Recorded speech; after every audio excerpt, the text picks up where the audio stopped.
आप क्या बोल रहे हो? ऑपरेटिंग लेबर तो डायरेक्ट ही गिवन था, तो लेबर मतलब वेजेस दिया होगा, और वेजेस तो वेरिएबल होता है। सैलरी हो तो फिक्स्ड में लेते हैं, वेजेस बोले तो वेरिएबल में लेते हैं। ठीक है। कोल वाला पॉइंट, सुपरवाइजर, सुपरवाइजर को सैलरी देते हैं, फिक्स्ड है। हाँ वही, मतलब वो इनडायरेक्टली मतलब घुमा के बोल रहे हैं, बाकी मीनिंग वही है कि सुपरवाइजर को सैलरी दे रहे हैं, प्लांट के सुपरवाइजर को सैलरी दे रहे हैं। ठीक है। कोल वाला पॉइंट आ गया सबको? ये कभी आता नहीं है, आप लोग आ गए, बढ़िया है, तो मेरा काम हो गया तो। ठीक है, बहुत अच्छी बात है। इसमें ना LBS लिखा हुआ था, तो आप लोग अच्छा गूगल पे कर लिया क्या? LBS क्या होता है? पाउंड्स। LBS किसको बोलते हैं हम लोग? पाउंड्स को। जैसे वो WWE में नहीं होता है, वो रिंग वाला जो गेम होता है, कुश्ती लड़ते रहते हैं वो, तो उसमें हाँ, हाँ उसमें वेट जो है वो पाउंड्स में बोलते हैं वो लोग, है ना, कि भाई 300 पाउंड है, 400 पाउंड है, या 100 पाउंड है, जो भी है, तो वो वेट ही होता है।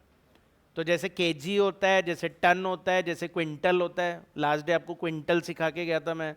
एक क्विंटल में 100 किलो होते हैं, एक टन में 1000 किलो होते हैं। तो वैसे ही इन्होंने बोला एक टन में 2250 LBS होते हैं। तो कोल का पॉइंट मैं रिपीट कर दे रहा हूँ एक बार, अगर फिर भी आ गया तो भी मैं रिपीट कर रहा हूँ। 15 लाख किलोवाट आवर हमने पावर जनरेट किया था, और उन्होंने बोला 1 किलोवाट आवर पे आपका जो कोल लगेगा ना वो 1.5 LBS लगेगा। तो 15 लाख इंटू 1.5, तो 22,50,000 LBS कोल लगेगा, और उसको फिर टन में कन्वर्ट कर देना, तो डिवाइड बाय 2205 कर देना, तो आपका टन्स आ जाएगा। और एक टन की रेट है 330 रुपये 60 पैसे, तो मल्टीप्लाई कर देना 330.6 से, तो आपकी कॉस्ट निकल जाएगी 337344 आ जाएगी, है ना। 47 वो तो चलता है, 2-4 रुपए 10 रुपए में दिमाग मत लगाया करो। जहाँ पे लाखों की बात हो रही है वहाँ पर 2-4 रुपए के लिए नहीं सोचना है ना, उससे फर्क नहीं पड़ेगा इतना। इंटरेस्ट ऑन कैपिटल, इसमें क्या है, कैपिटल कॉस्ट भी दी हुई थी। तो कैपिटल कॉस्ट का यहाँ दो यूज है। एक तो ये कि जब डेप्रिसिएशन लगाना है तो वो भी आपको 15 लाख पे ही लगाना है। कैपिटल कॉस्ट मतलब हो गया जैसे फिक्स्ड एसेट, तो फिक्स्ड एसेट खरीद लिया तो डेप्रिसिएशन इसी पे लगाओगे। और दूसरा उन्होंने बोला है इंटरेस्ट ऑन कैपिटल भी लगाना है। तो मैंने पूछा कैपिटल लगाया कितना है, तो जितने की फिक्स्ड एसेट खरीदी है उतना कैपिटल तो लगाया ही होगा ना, तो इसी पे ही 7% का इंटरेस्ट भी लगा देंगे। इंटरेस्ट तो खर्चा होता ही है ना। नहीं नहीं, वो ऐसे है ना कि मैंने जैसे लेबर को पैसा दिया, मैंने सुपरवाइजर को पैसा दिया, तो मैंने अपना पैसा नहीं दिया, मैंने बैंक से लोन ले लिया मान लो, तो उस पर मुझे इंटरेस्ट देना पड़ेगा, वो है यहाँ पर। और इवन मैंने आपको ये बताया था कि हम लोग कॉस्टिंग में नोशनल कॉस्ट भी लेते हैं। क्या लेते हैं? मतलब ये पैसा मैं कहीं और लगाता तो मुझे 7% इंटरेस्ट मिलता, तो वो भी इसमें इंक्लूड होगा। कॉस्टिंग में नोशनल कॉस्ट भी आती है। आया क्या?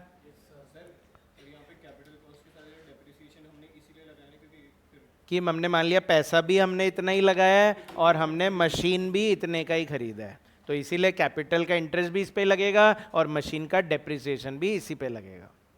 ठीक है। और 37 में कोई दिक्कत? ये बिगनिंग क्लोजिंग समझ में आ गया था? उससे कंज्यूम्ड आ जाएगा। तो ओपनिंग 500 है, खरीदा हमने 1100 है, और 400 हमारा बच गया, तो बैलेंस कंज्यूम्ड आ जाएगा। Very good. तो मतलब पावर के क्वेश्चन आप लोग को आ रहे हैं ना। तो अब हम सर्विस चेंज करते हैं। क्वेश्चन नंबर 27 पे आ जाइए। बस स्टूडेंट 2-3 दिन का ही और चैप्टर बचा हुआ है, फिर कंप्लीट हो जाएगा, इसलिए अपने सीरियसनेस को कम मत होने देना। एयरलाइन सर्विसेज 27 में airline services in order to develop tourism, ABCL has been given permit to operate 3 flights in a week between X and Y cities. 3 flights चलते हैं, ठीक है, X और Y के बीच में एयरलाइन सर्विसेज देते हैं हम लोग। एक जैसे मान लो जयपुर से दिल्ली गई, फिर दिल्ली से जयपुर वापस आ जाती है, इस तरह से X और Y के बीच में ही होता है। The airline operates a single aircraft of 160 seats, है ना, पूरे एयरलाइन में 160 सीट्स बैठने की जगह है। अच्छा, इसमें तो आप ये भी नहीं बोलोगे खड़े होके चल जाए तो, ठीक है ना, वो खड़े ही नहीं होने देते, वो सीट बेल्ट लगा के बैठे रहो, यही बोलते। तो मतलब इसमें तो सीट्स ही देखना है। अच्छा, the normal occupancy is estimated at 60% through out the year. Normally हमारे 60% लोग ही होते हैं, तो 160 का 60% करिए, 96 पैसेंजर्स ही होते हैं, ठीक है, through out the year of 52 weeks. मतलब पूरे साल में 96 ही होते हैं बस, बोल रहे हैं ना 60% थ्रू आउट द ईयर। हाँ, मतलब पूरे साल में सिर्फ 96, हर बार 96, एवरेज हो गया ये। क्या हो गया ये? मतलब कभी ज़्यादा भी होंगे, कभी कम भी होंगे, पर हम बोल रहे हैं ऑन एन एवरेज 96 तो हर बार होते ही है। The one way fair is 7200 rupees. एक तरफ का फेयर 7200 रुपये है, और बीच में उतर जाए तो तो जैसे वो गुड्स वाले में किया था ना, बीच में उतर जाए तो नो कंसेशन, तो यहाँ पे तो बीच में ऑप्शन ही नहीं है। द कॉस्ट, हाँ फिर तो बॉडी नहीं मिलेगी। The cost of operation of flights are, fuel cost already variable बोल दिया है कि वेरिएबल है फ्यूल कॉस्ट, 96,000 पर फ्लाइट, क्योंकि एक्स से उड़ेगा वाई पे उतरेगा, तो पूरा एक साथ बता दिया 96,000। अच्छा, फूड सर्व्ड ऑन बोर्ड, सुना हो कि खाना भी मिलता है ना, कुछ एयरलाइंस में वो फूड देते हैं, कुछ में वो नहीं देते हैं। जो ऑलरेडी सस्ता होता है उसमें वो फूड नहीं देते हैं, पर जो महंगा टिकट होता है उसमें वो फूड सर्व करते हैं ऑन नॉन चार्जेबल बेसिस। मतलब पैसेंजर से पैसा अलग से नहीं लेंगे, वो फेयर में इंक्लूड हो गया। 125 पर पैसेंजर, तो क्या ये वेरिएबल हुआ? पर पैसेंजर है तो वेरिएबल हो गया। Commission 5% of fair applicable for all booking. Actually airline की टिकट कहाँ से बुक होती है? तो एजेंट्स के थ्रू ऑनलाइन, जैसे मेक माई ट्रिप हो गया, गो आई बीबो हो गया। वैसे आपको बता दूँ, गो आई बीबो मेक माई ट्रिप का ही है ना। ईज माई ट्रिप अलग हो गया, क्लियर माई ट्रिप अलग हो गया, वो सारे अलग है, पर वह गो आई बीबो को तो मेक माई ट्रिप ने खरीद लिया है। अच्छा, फिक्स्ड कॉस्ट में एयरक्राफ्ट लीज बोल रहा है, एयरक्राफ्ट जो है ना वो हमने खरीद नहीं रखा, वो हमने लीज पे ले रखा है। 3.5 लाख रुपए लगेंगे पर फ्लाइट, और लैंडिंग चार्जेस है 72,000 रुपये पर फ्लाइट। कहाँ पे लैंडिंग? एयरपोर्ट पे। तो एयरपोर्ट उस कंपनी की थोड़ी है, एयरलाइन की थोड़ी है एयरपोर्ट, एयरपोर्ट तो गवर्नमेंट की है, तो गवर्नमेंट उसमें पार्किंग चार्जेस, लैंडिंग चार्जेस ये सब लेती है, ठीक है। तो 72,000 रुपये पर फ्लाइट है। जैसे अगर मैं सिटी में जाऊं और मैं किसी शॉप के आगे अपनी गाड़ी लगा दूं, तो क्या मुझसे वहाँ पे पार्किंग चार्ज लिया जाता है? हाँ, सिटी में ही तो लेते हैं, सिटी में पार्किंग लेने लग गए, है ना। कहीं भी आप पार्क कर दो, वहाँ पे सब जगह गवर्नमेंट ने पार्किंग चार्जेस बना दिए। हाँ, मतलब जो भी यहाँ पे प्रॉपर्टीज़ है ना, पब्लिक प्रॉपर्टीज़, वो सब किसकी है? गवर्नमेंट की। तो वहाँ रोड है, चाहे वह पार्किंग एरिया है, वो किसकी है? गवर्नमेंट की। तो गवर्नमेंट उसके चार्जेस ले रही है। वरना लोग क्या करते थे, पूरे पूरे दिन ही खड़ा करके चल जाते थे, ठीक है। अब पार्किंग लग रही है घंटे के हिसाब से, तो जल्दी से भाग जाते हैं, ठीक है ना। तो भाई लोग तो ये ढूंढते हैं ना फ्री में कहाँ मिल रहा है, तो वहाँ लगा के चल जाते थे, पर अब पार्किंग चार्जेस लगने लग गए। ऐसे एयरपोर्ट में होता है, अगर चार्ज नहीं लेंगे तो फिर क्या होगा, वो वहीं खड़ा करके रख देंगे फ्लाइट को, तो इसलिए चार्जेस लेने पड़ते हैं जिससे वो जल्दी उसको वापस ऑपरेट करे। तो फाइनली बोल रहे हैं calculate the net operating income per flight. इसका क्या मतलब हुआ नेट ऑपरेटिंग इनकम? किस में से? प्रॉफिट। अरे नॉर्मल प्रॉफिट जो हम निकाल रहे थे वही, revenue minus variable cost is contribution and contribution minus fix cost is profit. अच्छा फिर बोल रहे थे airline expects that it's occupancy will increase to 108 passengers per flight. बोल रहे हैं हमारे तो 108 पैसेंजर हो जाएंगे एक फ्लाइट में, अभी पहले कितने थे? 96 थे, अब बोल रहे हैं 108 हो सकते हैं if the fare is reduced to ₹6720। वही डिमांड और प्राइस वाला रूल कि प्राइस को कम कर दो तो उससे डिमांड बढ़ेगी। करते हैं ये लोग एयरलाइन वाले, है ना, कभी कभी बोल देंगे कि हम ₹1 में टिकट दे रहे हैं, हाँ 11 रुपए, ₹1 ऐसा करते हैं, ठीक है ना, पर एक्चुअली में वो ₹11 का नहीं होता है, उसमें टैक्स अलग होता है। मतलब गवर्नमेंट बेस, मतलब एयरलाइन वाले 11 ले रहे हैं खाली, पर टैक्स गवर्नमेंट का होता है और वो होता है 3000 4000। नहीं फिर भी मतलब लकी हो तो मिल ही जाती है, ठीक है ना, तो आपको ढूंढना पड़ता है पर मिल जाते हैं। तो उससे क्या होता है लोग ज़्यादा खरीद लेते हैं, बोले हाँ हम 6 महीने बाद जाना है अभी खरीद के रख लो। और फिर उसमें कैंसिलेशन बहुत होते हैं और कैंसिलेशन में वो कमा लेते हैं फिर, ठीक है कि नहीं गया, कैंसिल हो गया, रिफंड करने की ज़रूरत नहीं है, तो वहाँ कमा लेते हैं वो। हाँ आगे कैसे मतलब? अच्छा वही एयरलाइन कंपनी फिर हाँ दूसरों को फिर महंगे में बेच देती है, मतलब हम तो नहीं बेच सकते क्योंकि air tickets is not transferable, आप ट्रांसफर नहीं कर सकते, पर हाँ एयरलाइन कंपनी तो बेचेगी, सीट खाली क्यों लेके जाएगी। तो advise whether this proposal should be implemented और नॉट। तो क्या हमको ये प्राइस कम करना चाहिए? करना चाहिए, हाँ वही पैसेंजर ज़्यादा है तो करना चाहिए। मैं ऐसा करूँ कि मैं आप लोग को पढ़ा रहा हूँ अभी, तो मैं एक काम करता हूँ आधी फीस कर देता हूँ जिससे स्टूडेंट तो बढ़ जाए। हाँ हो सकता है, नहीं हो तो सकता है, पर क्या ये सही है डिसीजन?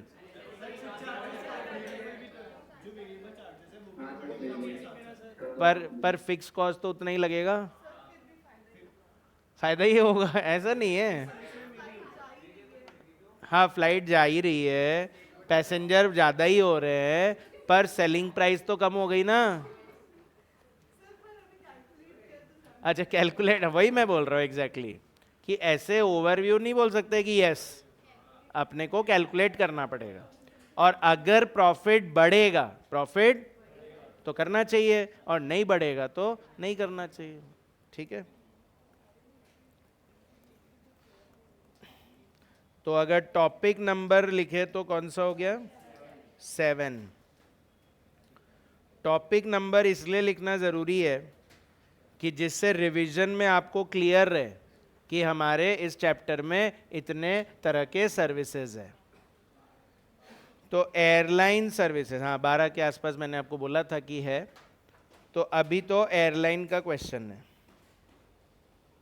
अच्छा एक काम करते हैं, दोनों पार्ट को एक ही स्टेटमेंट में सॉल्व कर लेते हैं। पहला कॉलम पर्टिकुलर्स पैसेंजर्स, एयरलाइन में सर्विस यूनिट क्या लगी आपको यहाँ पर? पैसेंजर्स। एयरलाइन में हमेशा पैसेंजर ही होगा, डिस्टेंस थोड़ी बोलोगे आप वहाँ पर कि किलोमीटर, ये 1 किलोमीटर 2 किलोमीटर 4 किलोमीटर, हाँ हाँ वो भी फिर फिक्स होता है ना कि यहाँ से वहीं जाएगा, ऐसे डिस्टेंस वाइज तो चार्ज लेंगे नहीं ना। हाँ वही बोल रहा हूँ, मतलब किलोमीटर नहीं देखेंगे यहाँ पर, लोड देख लो, वहाँ पर गुड्स का कैरियर है तो लोड देख लो, पैसेंजर का कैरियर है तो पैसेंजर देख लो, डिस्टेंस नहीं देख सकते ना।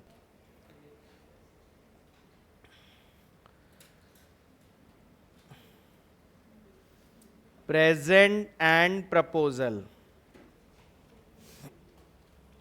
Particulars, present and proposal.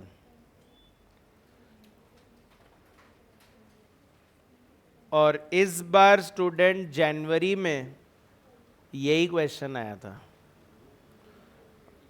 है ना, एयरलाइन का ही क्वेश्चन आया था जनवरी में, फिगर चेंज थे पर यही था, नंबर ऑफ पैसेंजर। तो इसीलिए एक एक क्वेश्चन भी करने तो पड़ेंगे टॉपिक वाइज। हाँ, आप लोग के तो नहीं चांस है, पर क्या है कि अभी आपके अटेम्प्ट में भी एक अटेम्प्ट बीच में है, तो क्या पता है।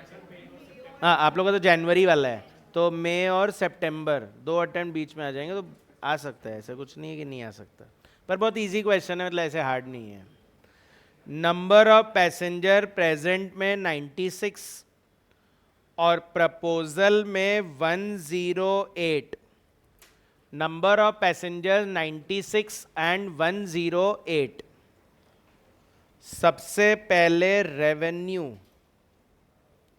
जिसको आप सेल्स बोलते हैं, सर्विस कॉस्टिंग में उसे रेवेन्यू बोलते हैं। तो 96 पैसेंजर्स थे और एक पैसेंजर से 7,000, पर ये तो एक फ्लाइट का हुआ ना, ऐसे कितने फ्लाइट थे।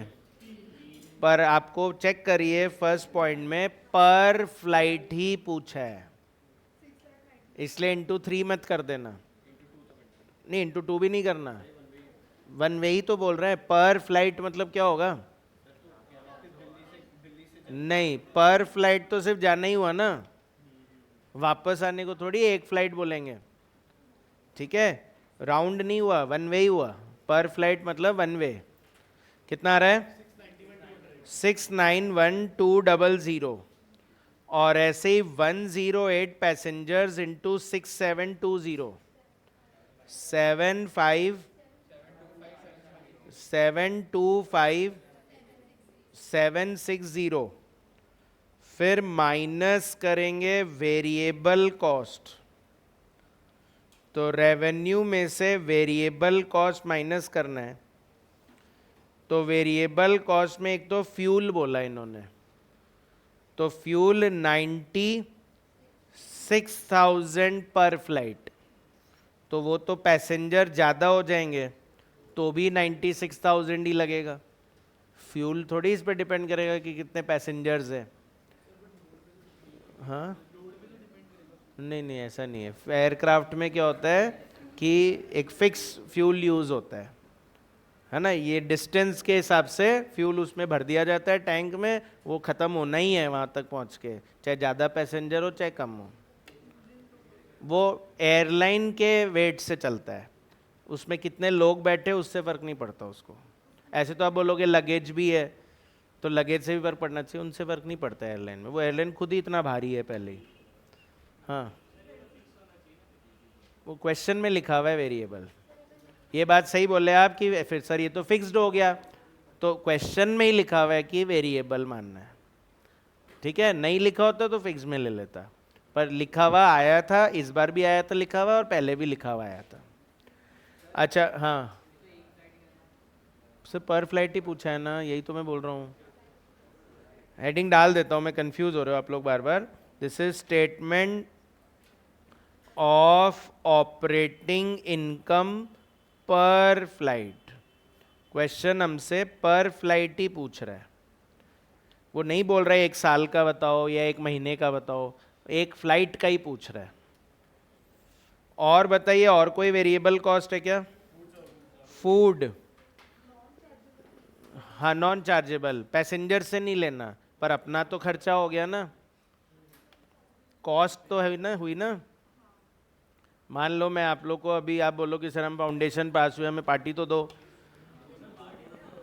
देखो अभी पार्टी का एनवायरनमेंट नहीं है, अभी नहीं करेंगे, ठीक है ना, पर मान लो अगर बोलते हो आप लोग, तो अब आपसे थोड़ी लेंगे, हम खर्च करेंगे तो खर्चे में तो लिखेंगे ना, ठीक है।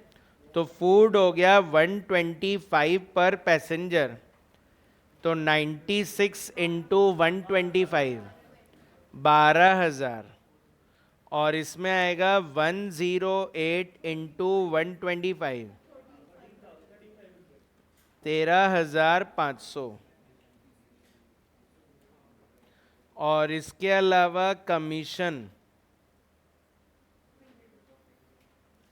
तो कमीशन इज 691200 का 5%, 5% कमीशन बोला था ना, 34560 और 725760 का 5%, 36288।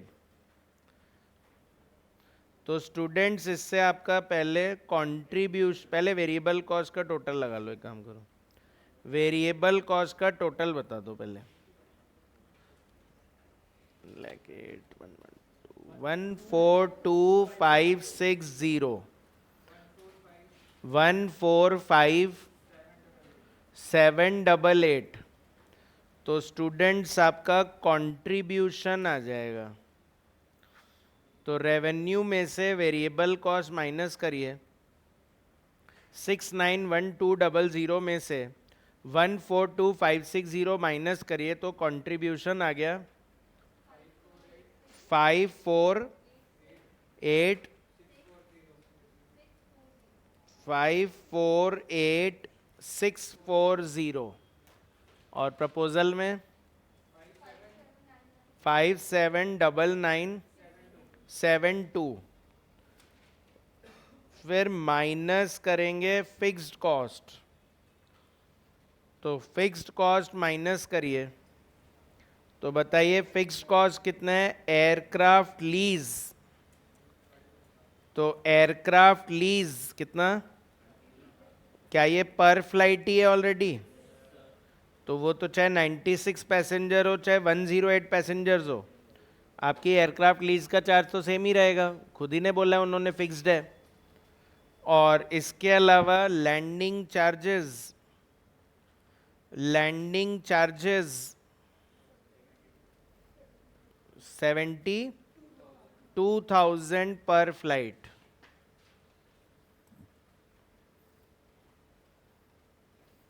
एयरलाइन पे एक अक्षय कुमार की एक मूवी भी आई थी, नाम मुझे ध्यान नहीं, सरफिरा, हाँ? अरे नहीं नहीं, वो तो एविएशन में था, एविएशन फोर्स में था वो तो, स्काई फोर्स में नहीं, एयरलाइन कंपनी की बात कर रहा हूँ, उसमें वो यही था मूवी में कि वो एक सस्ती एयरलाइन लाना चाहता था। हाँ, सच्ची घटना है। कितना आ रहा है? अच्छा, फिक्स कॉस्ट का टोटल 4,22,000 और बैलेंसिंग फिगर प्रॉफिट 126,640 और 157,972। तो हम बोलेंगे reject the proposal, accept the proposal. Reject क्यों करें? अच्छा तो खासा प्रपोजल है, प्रॉफिट बढ़ रहा है, तो एक्सेप्ट द प्रपोजल। क्यों? हमेशा रीजन देना है, क्यों बोल रहे हो? क्योंकि पैसेंजर बढ़ गए, सेलिंग प्राइस कम हो गई, सेलिंग प्राइस कम हो गई इसलिए एक्सेप्ट कर लो। हाँ, तो अल्टीमेट रीजन क्या हुआ? अल्टीमेट रीजन क्या बोलोगे? प्राइस कम हो गई इसलिए, या पैसेंजर बढ़ गए इसलिए? प्रॉफिट बढ़ गया, because there is an incremental profit. इसके अलग से 1 मार्क्स होते हैं रीजन लिखने के, ठीक है? तो ये ध्यान रखना, खाली एक्सेप्ट लिख के मत आ जाना, रीजन देना पड़ेगा क्यों। कितना आ रहा है? 31332, that is 157,972 minus 126640, 157,972 minus 126640, 31332। आया क्या? चलो नेक्स्ट, लाइब्रेरी। हाँ बोलो। जैसे कि प्रपोजल है, तो आप कॉस्ट पे किसी नहीं है कि ऐसे प्रपोजल ढूंढते रहेंगे, मतलब जैसे कि पता ना कि 108 भर जाएंगे और अगर अपने की प्राइस कम करेंगे तो ये अपन की कमीशन है। नहीं, वही मैं बोल रहा हूँ कि आपको जो चेंजेस करने आप करो, पर अल्टीमेट डिसीजन या तो कॉस्ट के बेसिस पे होगा या प्रॉफिट के बेसिस पे होगा। अगर मान लीजिए हम प्रॉफिट नहीं निकालते तो हम डिसीजन कॉस्ट से देते हैं, पर क्योंकि प्रॉफिट निकल रहा है तो डिसीजन प्रॉफिट से देना है। ठीक है?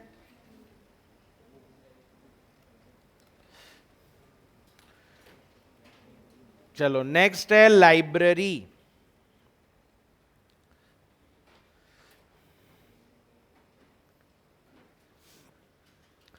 बोल रहा है a club runs a library for its members. School में नहीं है, क्लब में है। जैसे सुनते होगे जय क्लब होता है ना, जयपुर में एक जय क्लब है, तो उसमें बहुत सारी फैसिलिटीज है फिर अंदर। तो वैसे ही यहाँ भी बोल रहा है क्लब है। जैसे रोटरी क्लब नाम सुना हो कभी, है ना, लायंस क्लब होता है। तो अलग अलग क्लब में अलग अलग फिर फैसिलिटीज भी मिलती है, मेंबर बनना पड़ता है बस उसके लिए। तो बोल रहे हैं हम लोग लाइब्रेरी चलाते हैं as a part of club policy, an annual subsidy of 5 रुपए पर मेंबर। ये क्या होता है सब्सिडी? नहीं, कंसेशन नहीं होता, रिबेट होता है वो तो, कंसेशन।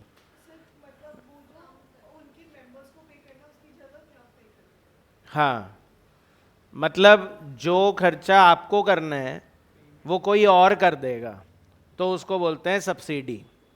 जैसे फॉर एग्जांपल सिलेंडर में होता था पहले, घर में सिलेंडर आता था, तो सिलेंडर वैसे तो कॉस्ट होती थी उसकी 1,000 रुपये, ठीक है ना। अब लोग चिल्लाते रहते थे कि 1,000 का सिलेंडर कर दिया, तो गवर्नमेंट क्या करती थी, बोलती थी 500 रुपये आप ले लो, मतलब 500 रुपये तो कस्टमर से ले लो, और 500 रुपये गवर्नमेंट दे देती थी।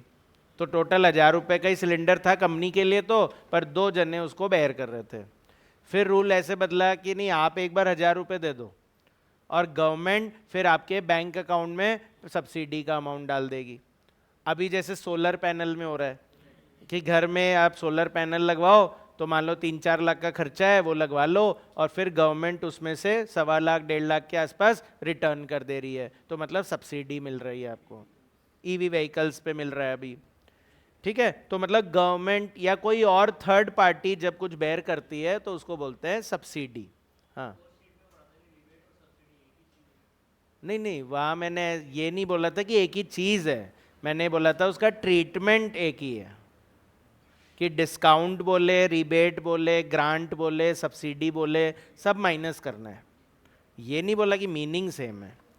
ठीक है, डिस्काउंट तो ऐसे होता है कि जैसे मैंने ईवी खरीदा तो मुझे डीलर ने ही कम करके दे दिया, तो वो डिस्काउंट है।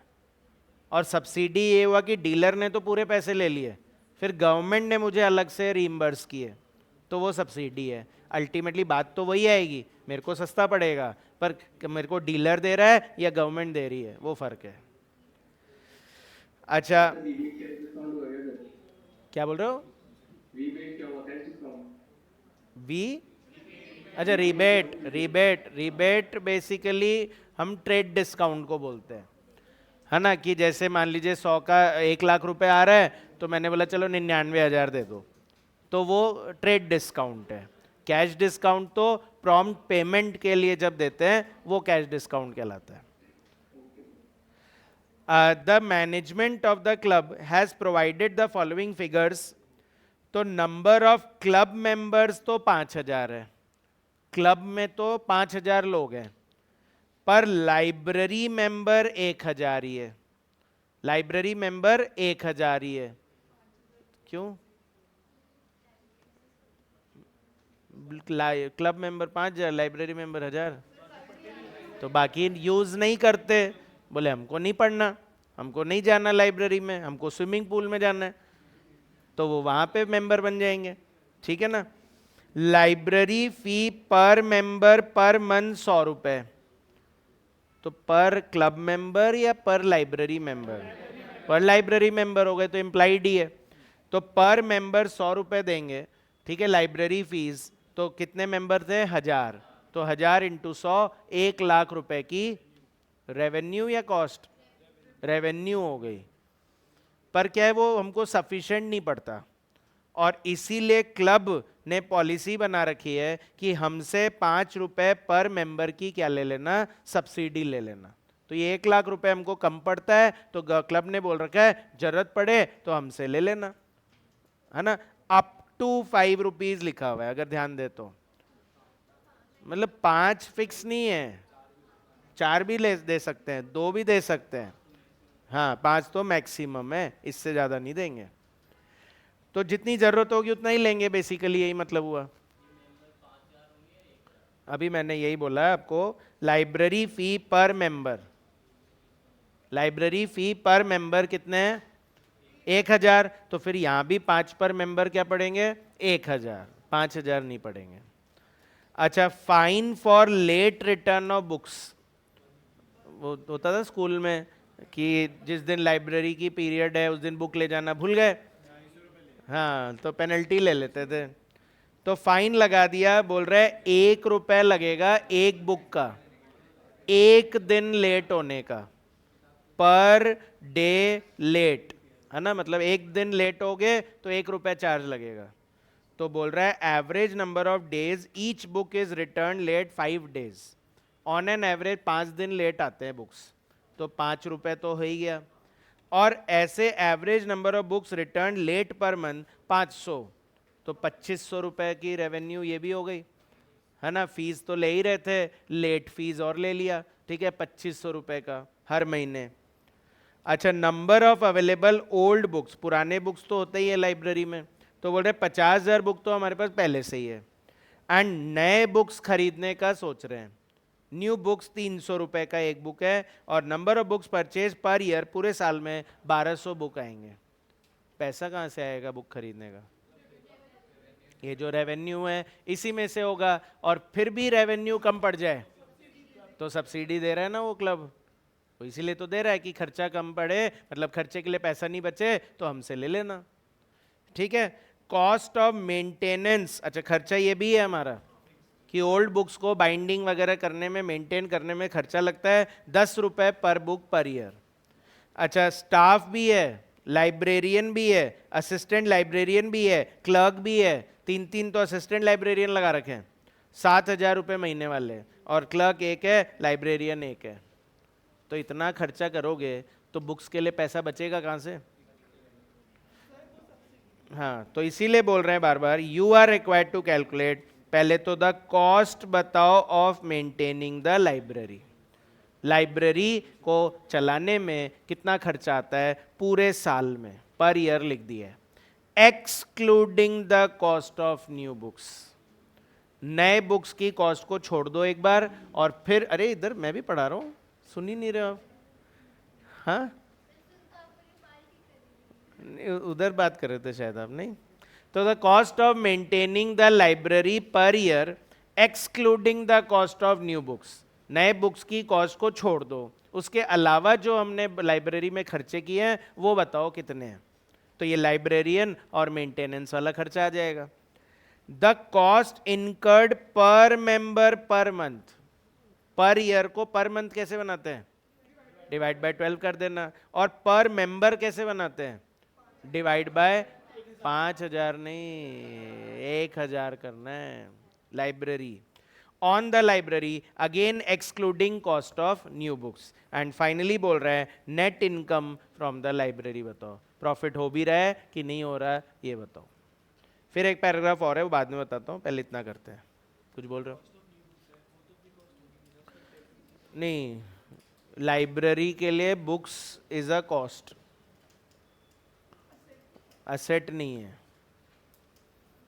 कंज्यूमेबल आइटम है। वो पढ़ा है कभी NPO, not for profit organisation?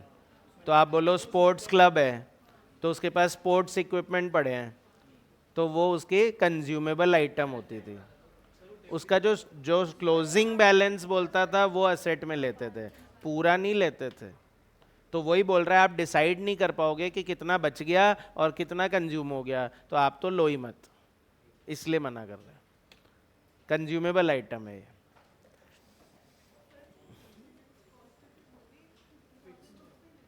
हाँ वो तो 50 ओल्ड पर ओल्ड बुक लिखा हुआ है उसमें ना, कॉस्ट ऑफ मेंटेनेंस पर ओल्ड बुक, और ओल्ड बुक उन्होंने बोले हैं 50,000, तो 50 पे ही लगेगा। तो कैलकुलेशन, टॉपिक नंबर 8 लिख लेना heading, calculation of operating cost of library, calculation of operating cost of library per annum बोला है क्या, चेक करो एक बार, पर मंथ बोला है ना शायद, पहले पॉइंट में पर एनम बोला है।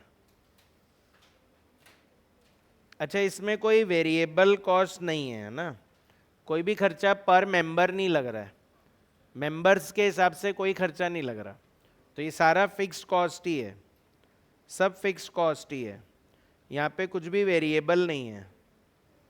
जैसे मेंबर्स कम हो चाहे ज़्यादा हो, बुक्स का मेंटेनेंस तो उतना ही होगा, लाइब्रेरियन वगैरह को सैलरी तो उतनी ही देनी है, तो इसलिए मेंबर्स से फर्क नहीं पड़ रहा इसको, तो सब फिक्स खर्चे हो गए। तो फिक्स कॉस्ट में आपका एक तो मेंटेनेंस ऑफ ओल्ड बुक्स, तो स्टूडेंट ओल्ड बुक्स कितने हैं 50,000, और एक बुक को पूरे साल मेंटेन करने का खर्चा है 5 लाख। जो मैंने आपको सिखाया हुआ भी है, रिपेयर एंड मेंटेनेंस फिक्स में डालते हैं हम लोग, maintenance is a fix cost, नहीं आएगा कोई भी तो भी मेंटेनेंस तो होएगी पुरानी बुक्स की। और इसके अलावा सैलरी है, तो सैलरी लाइब्रेरियन की कितनी है 10,000 पर मंथ, और कितने लाइब्रेरियन है, 1,20,000। और असिस्टेंट लाइब्रेरियन, तो असिस्टेंट लाइब्रेरियन 7,000 इंटू 12 इंटू 3, 2,52,000। और क्लर्क कितने का है 4,000 इंटू 12 इंटू 1। बस सिंपल था, कॉस्ट तो इजी था इसमें, बुक्स की कॉस्ट नहीं ली इसमें हमने, न्यू बुक्स की कॉस्ट को इंक्लूड नहीं किया, मना कर दिया उन्होंने कि मत लेना।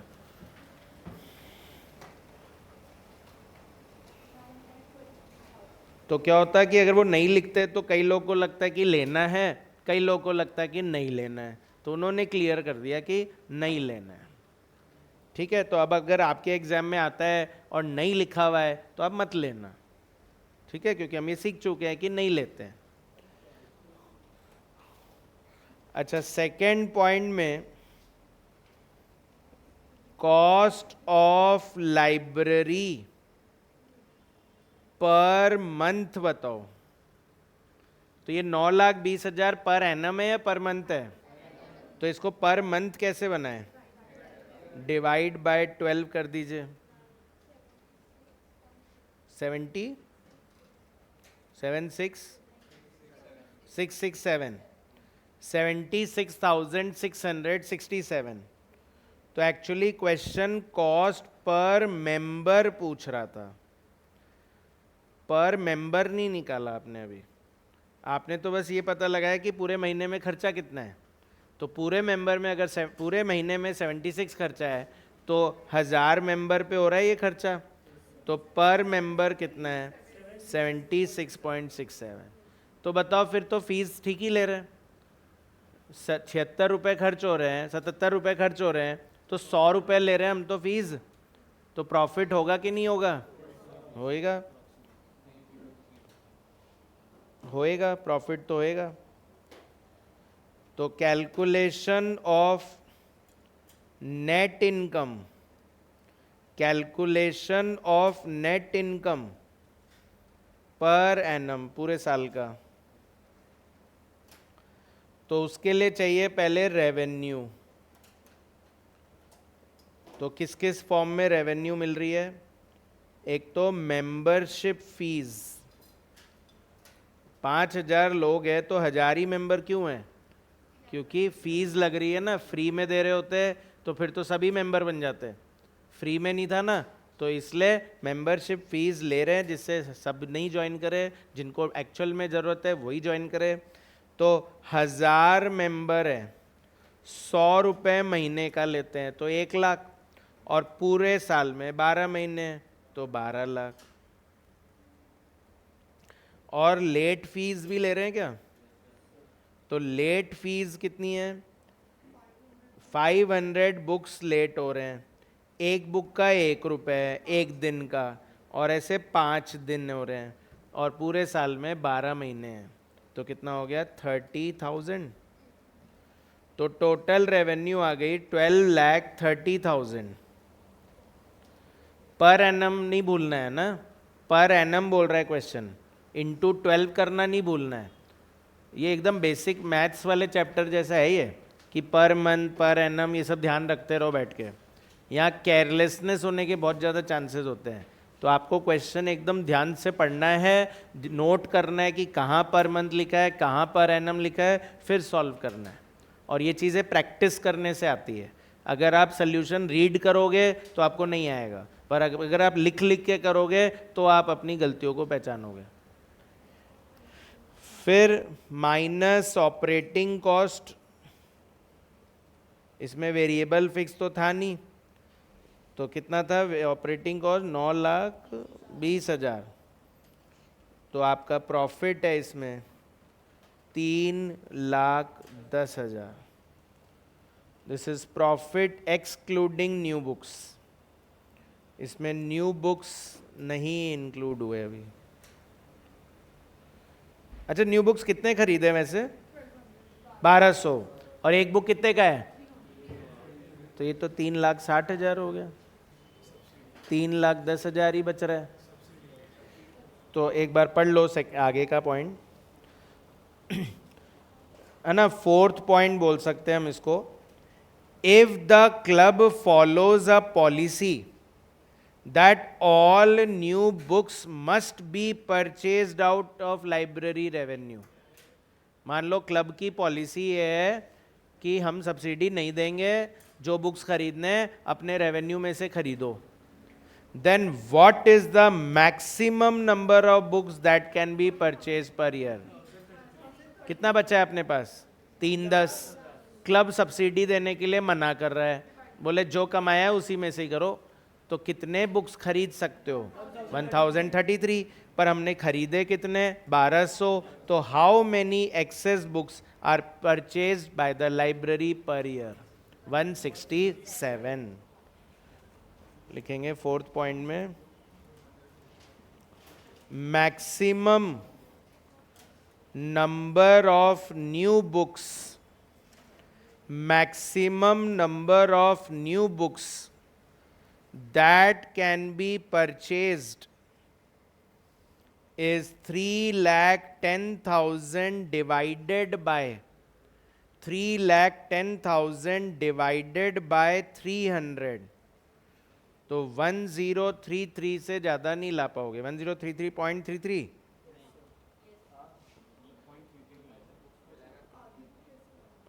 हाँ, वो नहीं ला सकते, मतलब 1033 भी लिख सकते हो। 1033 आपको डाउट हो रहा है, 1033 लिख लो। और excess books purchased by the library, पर लाइब्रेरी तो ज़्यादा खरीद के ले आया। कितने ज़्यादा खरीद के ले आया? 1,200 माइनस 1033, तो क्या हम बोले 167 बुक्स ज़्यादा खरीद लिए। तो बता सकते हो सब्सिडी कितनी ली होगी इसका मतलब?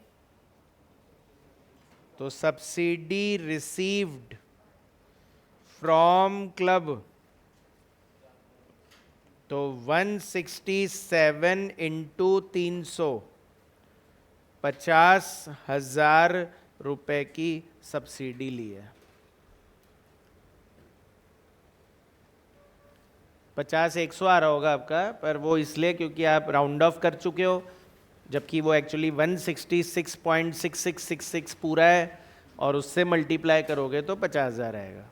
या ऐसे सोच लो ना, 1200 इंटू 300, 3,60,000, और है 310 ही, तो सब्सिडी कितनी आई है? 50 ही आएगी। 50 से 100 मत कराना उसको। अच्छा, 50,000 आई है तो बता सकते हो पर मेंबर कितनी मिली है? सब्सिडी पर मेंबर इज 50,000 अपॉन 1,000, कितना? 5 रुपए।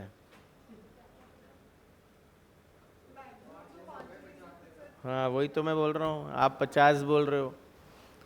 5 से ज्यादा अलाउड ही नहीं है। हाँ, 5 से ज्यादा अलाउड ही नहीं है और आप 50 रुपए दे रहे हो। हाँ नहीं, पर मेंबर है ये तो पूरा पूरा। वही, वहां भी पर मंथ नहीं लिखा हुआ था 5 रुपए, एनुअली लिखा हुआ था। ये भी एनुअली है, पूरा साल का 50। तो इसका मतलब ज्यादा सब्सिडी दे दी। नहीं, डोनेशन वोनेशन नहीं। लास्ट पॉइंट पूछ रहा है, also comment on the subsidy policy of the club. तो कमेंट करो कि वो फॉलो नहीं कर रहे हैं, खुद ही पॉलिसी बना के बैठ गए और खुद ही फॉलो नहीं कर रहे। अरे कमेंट में तो एक्सपर्ट है ना अपन, ठीक है, कमेंट ही तो करने बोल रहे हैं। तो क्या बोलेंगे? Club is giving an excess subsidy. इसका मतलब तो ये हो गया क्लब ज्यादा सब्सिडी दे रहा है ऑफ 50 माइनस 5, दैट इज 45 पर मेंबर। तो कभी ऐसा आपके एग्जाम में भी कोई डिफरेंट टाइप का क्वेश्चन फ्रेम कर दे और आपको लगे कि जितना बोल रहा है उससे तो ज़्यादा आ रहा है, तो चेक करना फिर वो क्वेश्चन कमेंट का होगा, फिर कि कमेंट करो कि सही कर रहे हैं कि नहीं कर रहे हैं।